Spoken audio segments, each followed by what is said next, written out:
Episode 1, Simon Says Game On.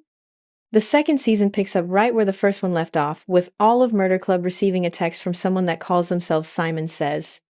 If you need a refresher, the 4 students in Murder Club are Bronwyn Rojas, Nate McCauley, Cooper Clay, and Addy Prentice. And then Simon's former best friend, Janae Matthews, also is a part of the group now. At the end of the last season, they took down Jake Riordan, who was the one behind Simon's mysterious peanut allergy death, and Jake died in the finale via an errant gunshot wound. But Murder Club was able to make it look like he fled to Mexico, despite them disposing of the body in a river.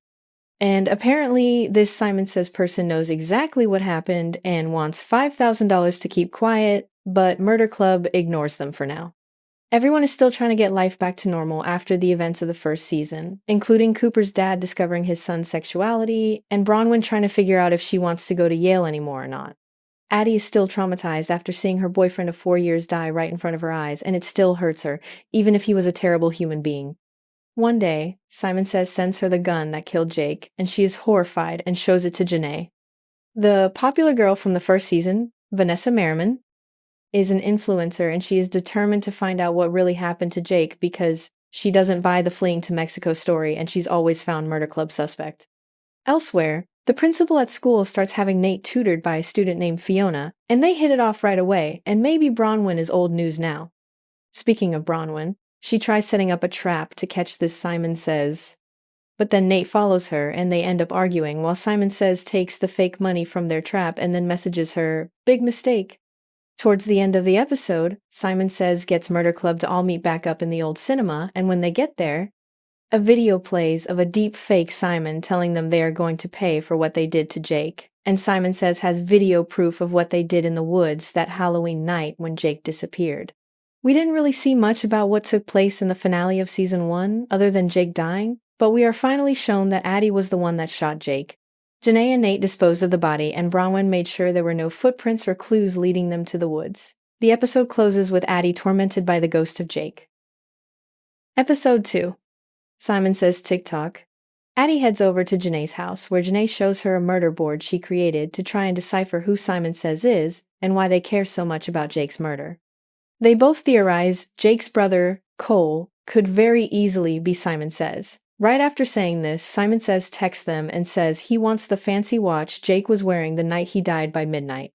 The others of Murder Club show up and they have no idea how they're going to get Jake's watch because they dumped his body, but Janae and Nate confess they didn't actually do it.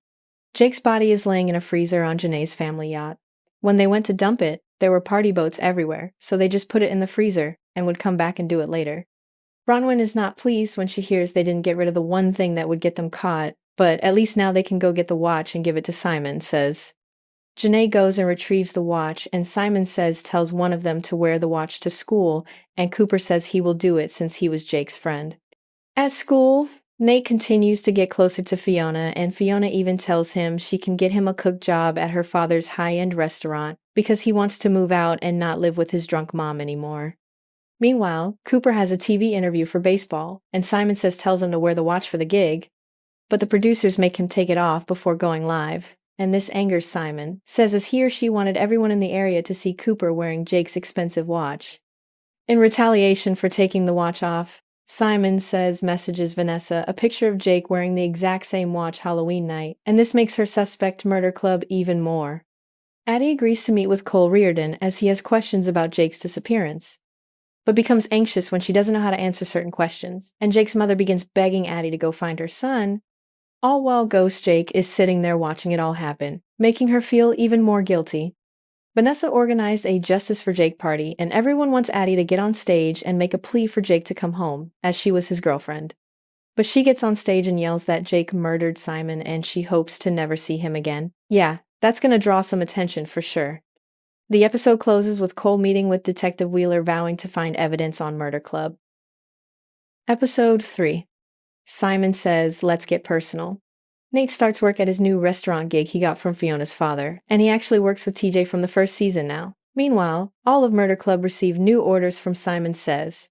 Bronwyn has to skip an important test. Nate is asked to kiss Fiona in front of the whole school. Addy is sent a strange outfit to wear to school. Cooper is forced to post a video saying he recently received a text from Jake in Mexico, and Janae is forced to deface Simon's tombstone with graffiti. Bronwyn is upset when she sees that Nate is with Fiona now, and her ex, Evan, is now dating Vanessa. Speaking of Vanessa, she releases a video on her social media pages from a girl in Greece that says she hooked up with Jake when he was visiting Greece last summer, and this breaks Addy's heart. But she can't be too mad. She was cheating on him at the same time with TJ, if you remember from the last season. Immediately after Cooper posts a text message from Jake video as directed, he is met by police at his front door with a warrant to search his phone. Meanwhile, Janae is horrified by the dare that she was given, but eventually is able to draw on Simon's headstone when she thinks Simon would laugh about it if he were there with her, not be mad at her, especially given the circumstances. Unfortunately, she is caught and has her parents called by the authorities. She then remembers Jake's body that is still in her family's yacht's freezer, and that is now their #1 priority before her parents discover it. Murder Club is about to get on the boat and is planning on driving out to open water and dumping the body. Before they do, Bronwyn notices that Jake's Grease pictures with this Giselle chick are heavily edited and not real, so maybe Giselle could be Simon Says. Giselle was the girl that said she hooked up with Jake on his vacation, and if Jake wasn't actually in Europe like he said last summer, where could he have been? The episode ends with them throwing Jake's body overboard, hoping not to be seen by anyone, especially Simon Says. Episode 4. Simon Says Gotcha.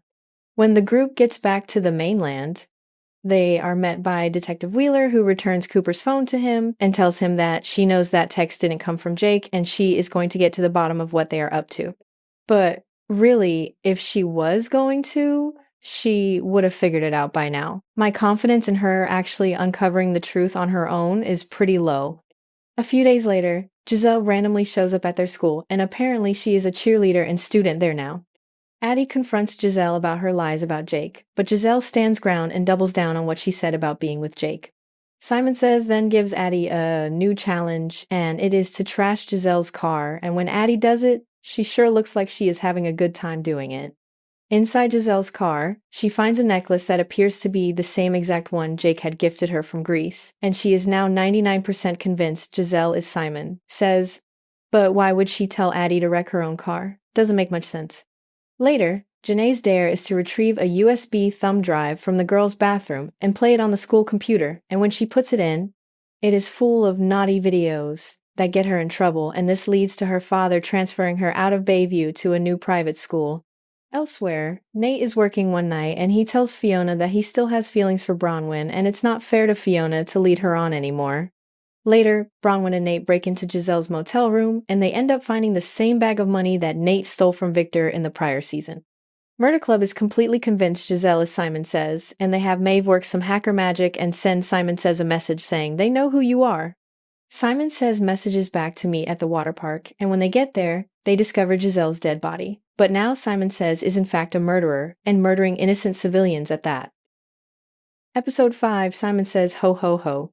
Holiday season comes, and Janae is given a dare to light the town Christmas tree on fire at a tree lighting event. Are they just going to do these Simon Says dares forever and never give any pushback?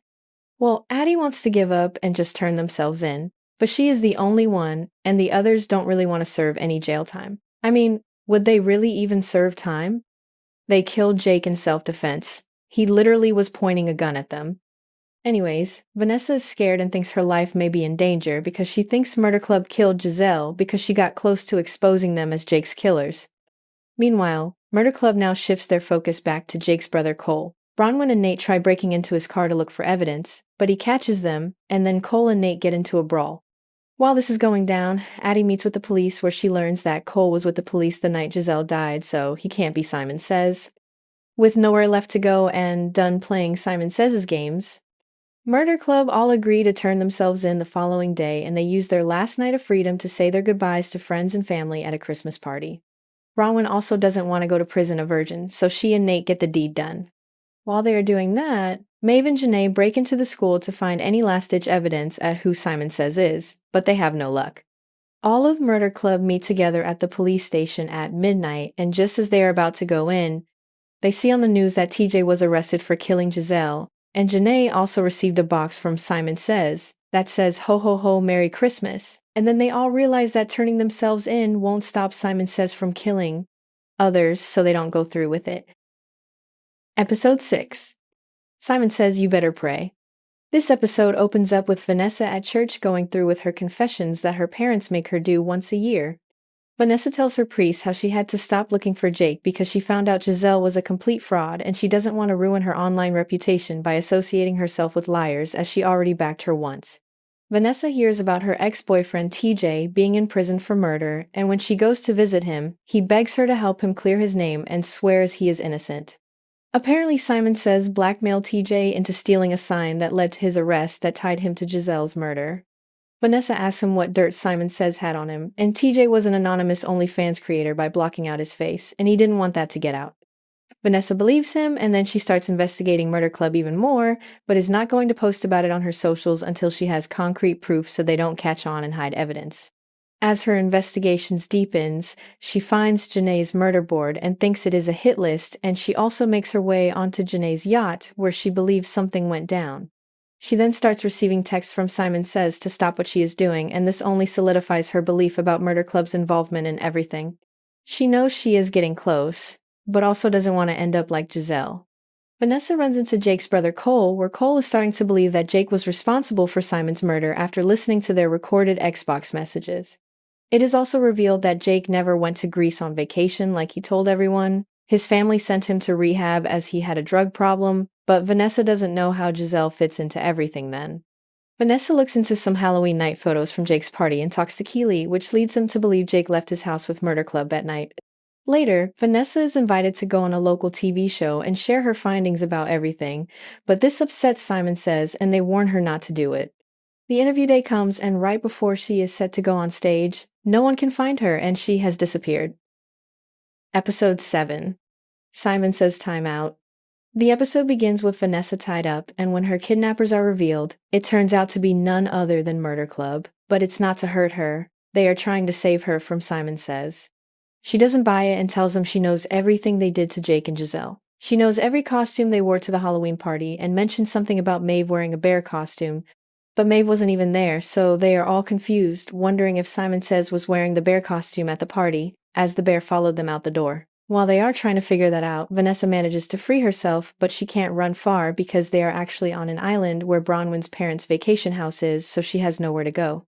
Everyone starts talking with one another in a peaceful manner, trying to put all of their thoughts together with Vanessa's to decipher who Simon Says is. They tell Vanessa everything, and all of the truth comes out. Vanessa shockingly agrees to work with them to find Simon Says' identity because she wants justice for TJ as he is innocent. When they get back to town, Maeve, Janae, and Bronwyn head to Jake's rehab facility to try and find out if maybe he had a friend there that could have been Simon Says. At the facility, they see a picture of Jake, but also in the picture with him are Giselle and Fiona, Nate's tutor and short-lived love interest. Bronwyn starts frantically calling Nate to warn him Fiona is Simon Says, but he is busy working, and before he can check his phone, he gets into Fiona's car for what he thinks is a normal food delivery. Where could she be taking him? Episode 8. Simon Says game over. Series finale. The finale starts with a flashback showing Fiona and Jake were pretty good friends in rehab, but she was in love with Jake. In present day, Nate finally checks his phone and sees all of the calls from Bronwyn, and then confronts Fiona about being Simon Says. Fiona gives Nate an ultimatum. Give up Jake's actual shooter or they all will go down, one way or another, and then kicks him out of her car.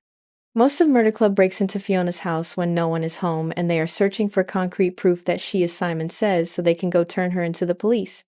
If they are going down for Jake's murder, she is going down for Giselle's. While all of this is going down, the police find Jake's body in the ocean. Vanessa comes up with the idea to prove Fiona killed Giselle, and also frame her for Jake's murder. They all set up an elaborate plan to make this happen. They are going to put Simon's hard drive on Fiona's work computer and then put some of her DNA on the bear costume that she was wearing on Halloween. Maeve isn't sure that this plan is going to work, and it just seems too easy, and thinks they are missing something, but Bronwyn assures her it's going to work. Maeve and Addy are on the yacht trying to stage the scene to look like Fiona was there, but then are locked inside the cabin and the boat starts moving. Then we get a plot twist. Maeve has been working with Fiona and points the gun at Addy. Maeve took the deal when Simon Says asked her to identify the shooter, and in return, Fiona would make sure no one else went down except Addy. Fiona gives some big monologue about being soulmates with Jake and so mad at Addy for taking him from her, and then we get another twist. Maeve faked working with Fiona and unloaded the gun and just wanted Fiona's prints on the murder weapon so she would go down for Jake's murder. The boat catches fire and everyone races off before they are burned alive. On the shore, Bronwyn confronts Fiona and stabs her in the shoulder right before the police show up and arrest Fiona.